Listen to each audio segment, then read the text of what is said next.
بسم اللہ الرحمن الرحیم۔ السلام علیکم ڈیئر ریڈرز، کیسے ہیں آپ سب؟ امید کرتی ہوں سب خیریت سے ہوں گے۔ تو عشق کا مقبرہ آج میں پھر سے ریکارڈ کر رہی ہوں آپ سب کے لیے۔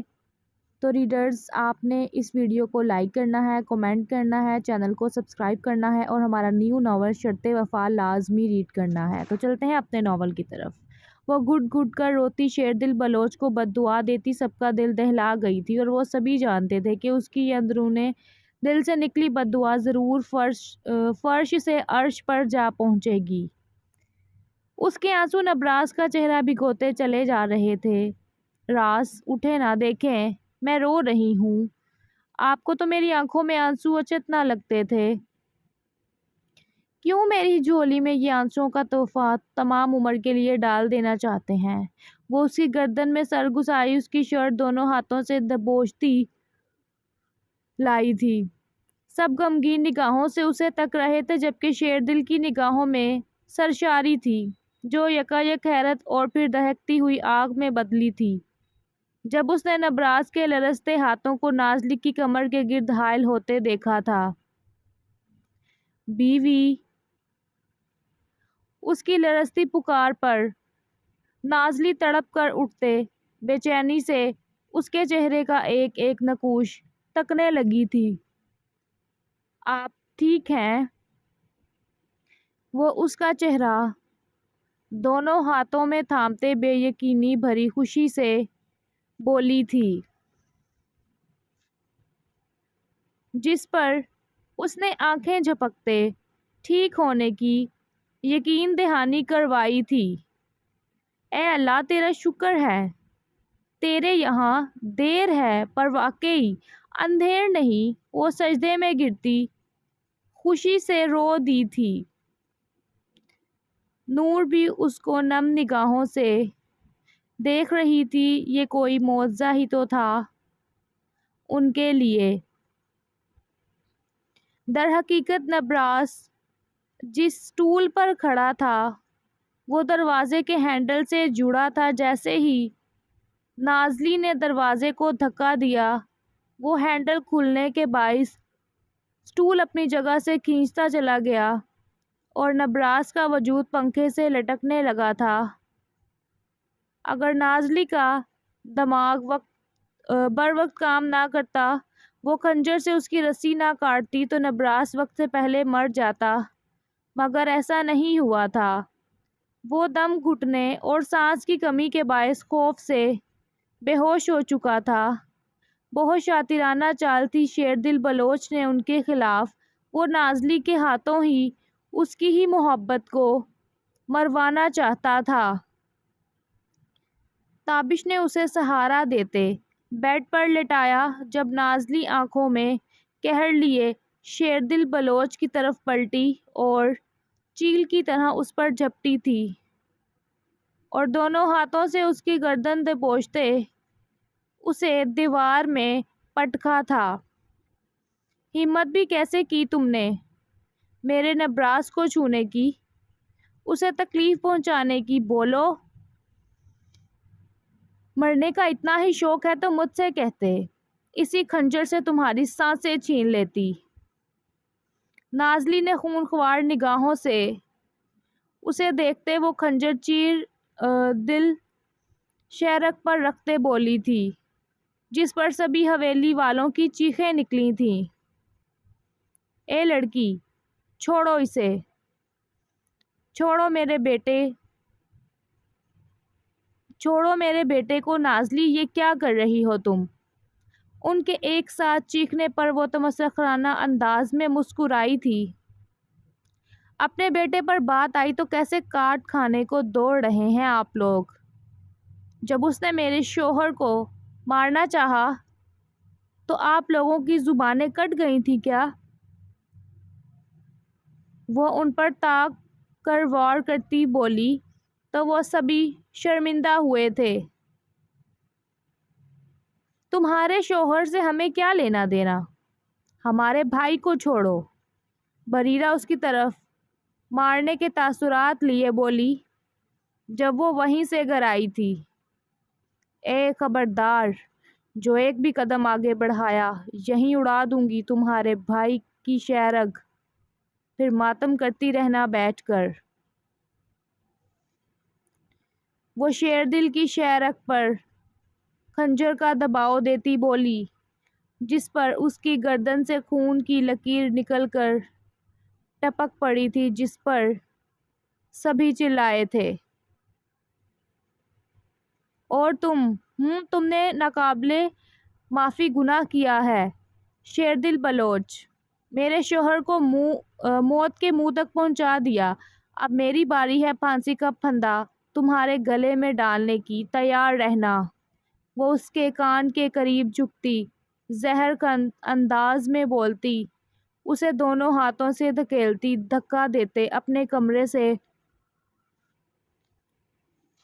باہر پھینک چکی تھی، جس پر وہ تیرا کر نیچے منہ کے بل گرا تھا۔ تم ایسا نہیں کر سکتی، وہ بے بسی اور غصے سے چیخا تھا۔ واقعی، ٹرائی می۔ وہ اسے تمسخر سے دیکھتی، اس کے منہ پر 5 انگلیوں کا اشارہ کرتے لعنت بھیجتی کمرے میں جا چکی تھی۔ پیچھے وہ اپنی ہار اور بے بسی پر غصے سے پاگل ہوتا چلا اٹھا تھا۔ اب آپ لوگ جانے کا کیا لیں گے؟ وہ غصے سے ان سب کو دیکھتی بولی، جس پر سبھی باری باری باہر نکلنے لگے تھے۔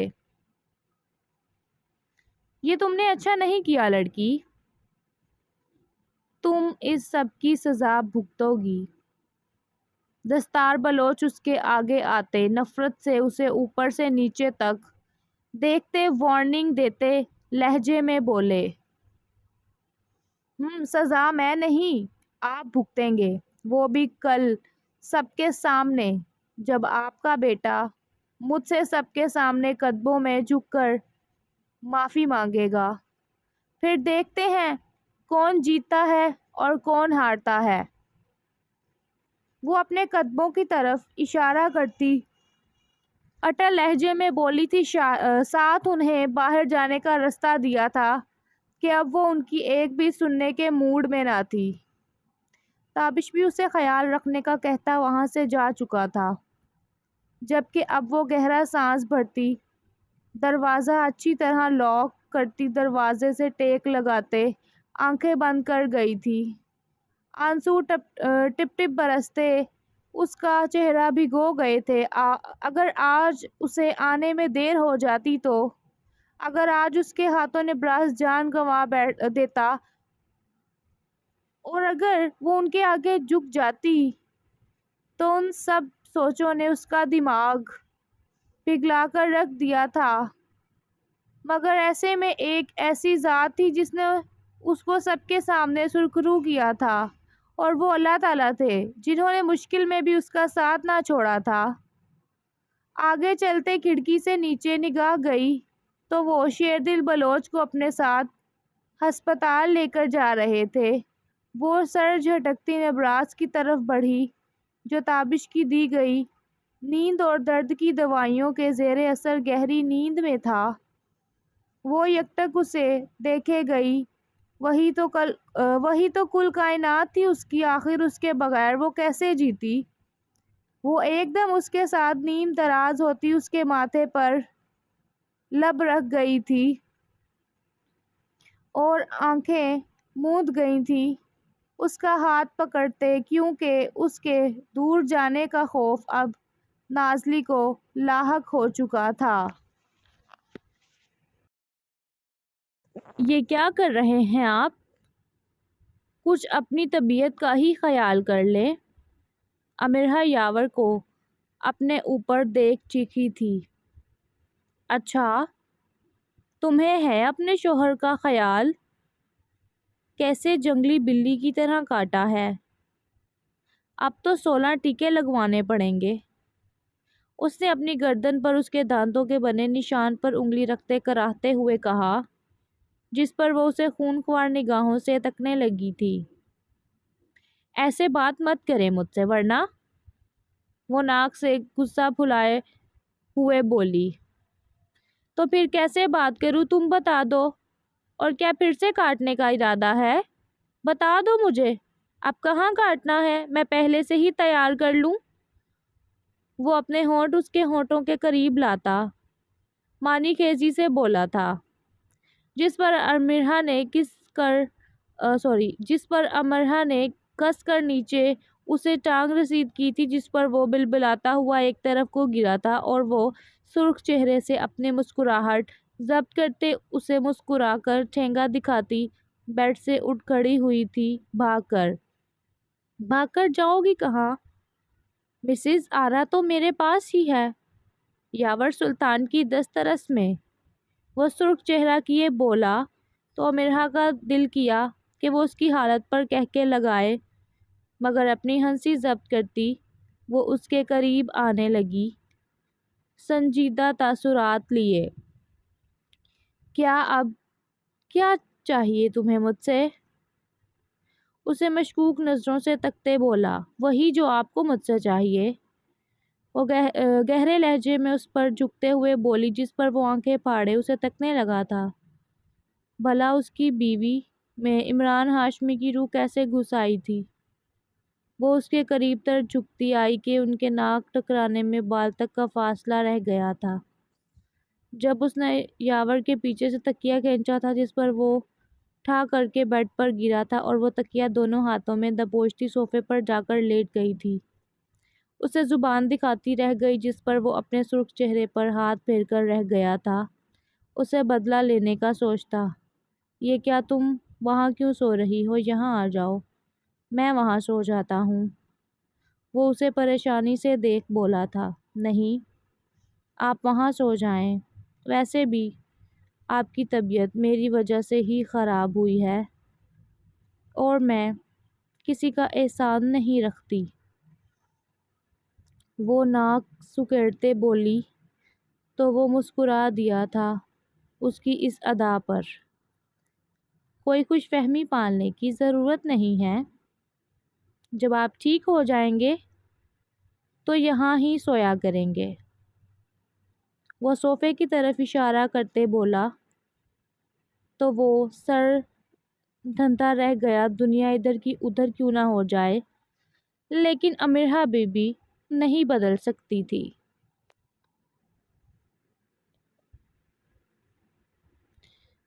اس دن کے بعد کبیر گھر نہیں آیا تھا۔ ادا سمجھی یہ شادی اس نے صرف مجبوری کے تحت کی، مگر ایسا نہ تھا۔ کبیر کی والدہ نے اسے بتایا بھی تھا کہ کبیر سیکرٹ مشنز پر ایسے ہی جاتا رہتا تھا بغیر بتائے، اس لیے اسے پریشان ہونے کی ضرورت نہیں ہے، مگر وہ اپنے دل کو کیسے سمجھاتی جو اس بے مہر کے منہ سے یہ سب سننا چاہتی تھی، مگر وہ یہاں ہوتا تو اسے بتاتا نا۔ دوسری طرف وہ ہر روز ایک ہی وقت پر نکل جاتی اور فارس سے مل کر آتی۔ وہ بھی ایک ایسا ہی دن تھا جب اس پر ایک خبر بجلی کی طرح گری تھی کہ اس کے ماں باپ کا کار ایکسیڈنٹ میں انتقال ہو چکا تھا، اور اب ان کی میت کو ان کے گھر لے جایا جا رہا تھا۔ اس خبر پر وہ تڑپ کر رہ گئی تھی، اور امرہ نے ہی اسے سہارا دیا تھا۔ سلطان فیملی ان کے گھر گئی تھی جنازے پر، مگر جب سہارے کی اشد ضرورت ادا کو اس وقت تھی، وہ تب ہی اس کے پاس نہ تھا۔ وہ اپنے ماں باپ کے جنازے سے لپٹ لپٹ کر بلک بلک کر رو رہی تھی، جنہوں نے جاتے جاتے بھی اس کی زندگی سہل بنا دی تھی۔ وہ ایک ایسے ہمسفر کے ہاتھوں میں اپنی بچی سونپ گئے تھے جو عمر بھر اس کی حفاظت کرتا اور اس پر ایک آنچ نہ آنے دیتا۔ آخری لمحوں میں کفن اوڑھے بھی ان کے چہروں پر پرسکون مسکراہٹ تھی۔ وہ سفید ملکجے سے لباس بکھرے حلیے میں وہاں کھڑے ہر شخص کا دل چیر گئی تھی۔ ماما، بابا، ایک بار تو اٹھ جائیں نا، میں کیسے رہوں گی آپ کے بغیر؟ بابا، آنکھیں کھولیں نا، میں رو رہی ہوں۔ اور آپ اٹھ کر میرے آنسو بھی نہیں صاف کر رہے؟ پلیز ایک بار آنکھیں کھولیں۔ مجھے ڈر لگ رہا ہے، مجھے یوں تنہا کر کے نہ جائیں۔ میں بابا کسے کہوں گی اب؟ میں ڈر کر اپنی ماں کی آغوش میں کیسے چھپوں گی جب میری ماں کا دامن ہی نہ ہوگا میرے پاس؟ وہ سسکتی ہوئی ان سب کو بھی رلا گئی تھی۔ جلد ہی وقت رخصت بھی آ گیا تھا جب سے دان، روحان اور یاور سمیت ان کے ایک کزن نے جنازہ اٹھایا تھا تو ادا کی دل دہلا دینے والی چیخیں وہاں گونج اٹھی تھیں۔ اسے غشی کے دورے پڑ رہے تھے اور پھر وہ امرا کی باہوں میں ہی جھول گئی تھی جسے فوری طور پر کمرے میں لے جایا گیا تھا۔ کیا ہوا؟ کیسی ہیں اب بھابھی؟ یاور جب واپس آیا تو اس نے امرا سے پوچھا جو نم نگاہوں سے نفی میں سر ہلا گئی تھی۔ بخار اترنے کا نام نہیں لے رہا اور وہ آنکھیں بھی نہیں کھول رہی، اس نے روتے ہوئے کہا۔ تو یاور نے تڑپ کر اس کے آنسو صاف کیے تھے جسے زہر بھری نگاہوں نے دور سے دیکھا تھا۔ تم بھابھی کے لیے کچھ ہلکا سا کھانے کے لیے لے آؤ، میں گھر سے سوپ بنوا لایا تھا اور جوس بھی ہوگا، کچن میں میڈیسن رکھ کر لے آؤ ان کے پاس، میں ذرا بابا کے ساتھ گیسٹ کو دیکھ لوں، انتظامات بھی دیکھنے ہیں۔ وہ اس کے کندھے پر ہاتھ رکھ کر اسے کچن میں بھیجتا ہوا خود باہر کی جانب بڑھ گیا تھا جہاں مرد حضرات بیٹھے ہوئے تھے۔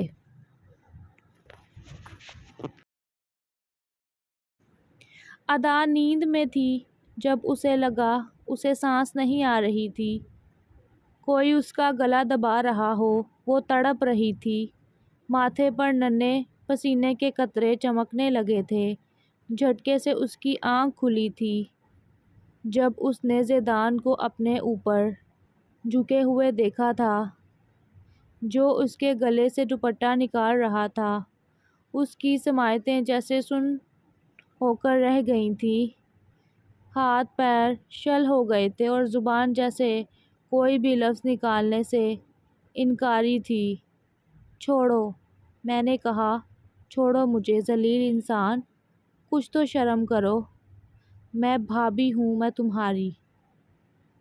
اچانک زیدان کو اپنی گردن پر لب رکھتے دیکھ جانے اس میں پتہ نہیں کہاں سے اتنی طاقت آ گئی تھی کہ وہ چیخ پڑی تھی، اسے دھکا دیتے ہوئے اور تڑپ کر سسکتے ہوئے بولی تھی جو اس رشتے کا تقدس تک بھلا بیٹھا تھا۔ کون سی بھابھی؟ کہاں کی بھابھی؟ مت بھولو کہ پہلے تم میری محبت تھی، بھائی سے شادی کیا کر لی، اب مجھے تیور دکھا رہی ہو۔ کہاں زیدان، یہ زیدان وہ کرتی تھکتی نہیں تھی اور اب بھائی بول رہی ہو مجھے؟ وہ اس کے بال دبوچتے، اس کا چہرہ اپنے چہرے کے قریب کرتے بولا۔ آنسو اس کا چہرہ بھگونے لگے تھے مسلسل۔ رحم کرو خدارا مجھ پہ، خود کو اور مت گراؤ اور مجھے بھی گناہ گار مت کرو۔ مگر وہ اس کی سن ہی کہاں رہا تھا۔ جیسے تم نے بھرے بازار میں میری محبت جوتی کی نوک پر ٹھکراتے میری عزت کی دھجیاں اڑائی تھیں، ویسے ہی میں بھی تمہیں اپنے بچے کی بن بیاہی ماں بنا کر اس ظالم معاشرے کی ٹھوکروں کی نذر کر دوں گا۔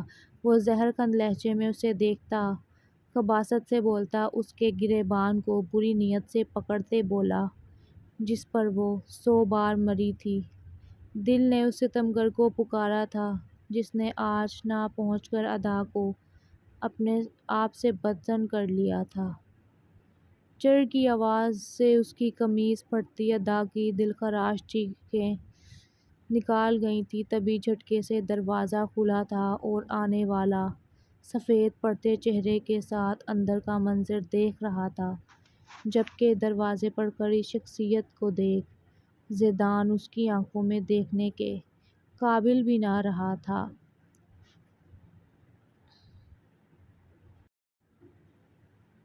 کمنٹس کا اور سبسکرائبرز کا ٹارگٹ ابھی تک پورا نہیں ہوا، کٹی آپ سب سے۔ اب آپ لوگ مجھے سپورٹ نہیں کرتے۔ ہمارا نیا ناول سٹارٹ ہو گیا ہے، شرط وفا، وہ ضرور ریڈ کریں، بہت بہت بہت انٹرسٹنگ ناول ہے۔ اس پہ بھی زیادہ زیادہ لائک کریں، کمنٹ کریں، چینل کو سبسکرائب کریں، اور اس کی ایپیسوڈ 1 اپلوڈ ہو چکی ہے، گو اینڈ ریڈ، اور اچھے اچھے کمنٹس کریں۔ امید کرتی ہوں آپ کو وہ ناول بھی بہت زیادہ پسند آئے گا اور اچھا سا رسپانس دیں ہمارے تمام ناولز پر۔ ملتے ہیں نیکسٹ ویڈیو میں، اپنا خیال رکھیں، اللہ حافظ۔